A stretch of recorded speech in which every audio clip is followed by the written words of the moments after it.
आप सभी को मेरा जय श्री राम, जय हनुमान जी महाराज। कैसे आप सभी? उम्मीद करता हूँ सभी स्वस्थ होंगे और बाबा हनुमान जी का आशीर्वाद आप सभी पर हो। ऐसी मंगल कामना मैं बाबा हनुमान जी से आप सभी के लिए करता हूँ। आपका दिन शुभ हो, आपका जीवन मंगलमय हो, ऐसी मंगल कामना मैं बाबा श्री हनुमान जी से आपके लिए करता हूँ।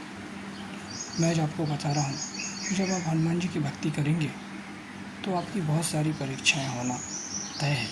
चाहे आप हनुमान जी की भक्ति करें, चाहे आप प्रभु श्री रामचंद्र जी की भक्ति करें, चाहे शंकर भगवान की करें, चाहे आप ठाकुर जी की करें, किसी भी भगवान की जब आप पूजा पाठ करेंगे तो आपकी पहली परीक्षाएं होंगी। उन परीक्षाओं में आपको सफल होना पड़ेगा, उनमें आपको उत्तीर्ण होना ही पड़ेगा, तभी आप आगे बढ़ेंगे।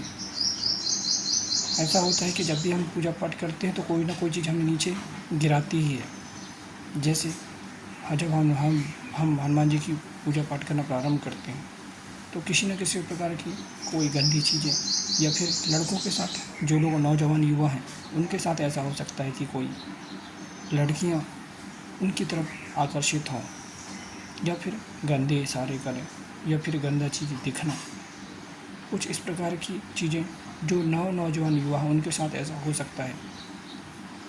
और अधिकतर ऐसा होता है, ये मेरे साथ भी हुआ है। जब मैंने शुरुआत में भक्ति करना प्रारंभ किया था तो कुछ इसी प्रकार का मेरे साथ भी घटनाएं हुई थी कि मैं आकर्षित हो रहा था। तो ये क्या है? ये बाबा हनुमान जी की परीक्षाएं ही तो हैं कि जब जैसे ही आप, और ऐसा नहीं कि मैं बहुत दिन से पूजा पाठ कर रहा हूँ, मैं पहला या दूसरा दिन ही जब बाबा हनुमान जी की पूजा पाठ किया तो देख रहा हूँ कि मेरी परीक्षाएं होना प्रारंभ हो गई। बाबा हनुमान जी महाराज परीक्षाएं लेना प्रारंभ कर देते हैं, उनमें आपको उत्तीर्ण होना अनिवार्य होता है। इससे आप जो भक्ति का लेवल है आपका बढ़ता ही चला जाता है। यदि आप इनमें आप उत्तीर्ण हो जाते हैं, यदि आप नीचे गिरते हैं तो फिर आपकी भक्ति का लेवल भी नीचे की तरफ भी आता है। तो बाबा हनुमान जी महाराज या फिर उनकी शक्तियाँ कह दीजिए आप, कि आपकी परीक्षाएं अवश्य लेते हैं, चाहे वो आप नेकी में कहें, चाहे आपकी ईमानदारी में कहें, चाहे आपकी सच्चाई में कहें, किसी न किसी प्रकार से जो शक्तियाँ हैं, तो फिर भगवान की कृपा कह लीजिए या तो फिर भगवान। अब ये परीक्षाएं कौन लेता है, ये तो मुझे लगता है कि शायद भगवान की शक्तियाँ हो सकती हैं, तो फिर भगवान स्वयं ही परीक्षा लेते होंगे। लेकिन हाँ, जब आप भक्ति करेंगे तो आपकी परीक्षाएं होना भी तय है। बिना परीक्षाओं के आप आगे नहीं बढ़ सकते हैं।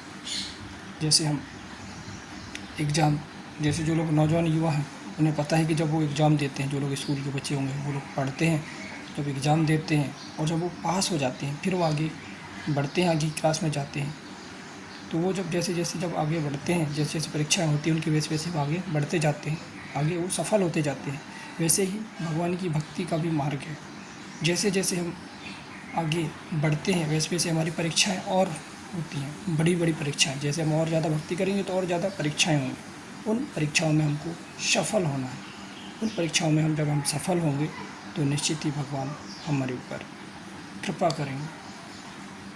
और ये परीक्षा सभी के साथ होते हैं, जो लोग साधक हैं, साधिकाएँ हैं, और जो लोग किसी भी प्रकार के, जितने प्रकार के भी हमारे हिंदू सनातन धर्म में भगवान हैं, उन सभी देवी देवताओं भगवान की जो भी पूजा पाठ करते हैं उन सब भगवान सबकी जो भक्त हैं उनकी सबकी परीक्षाएं लेते हैं।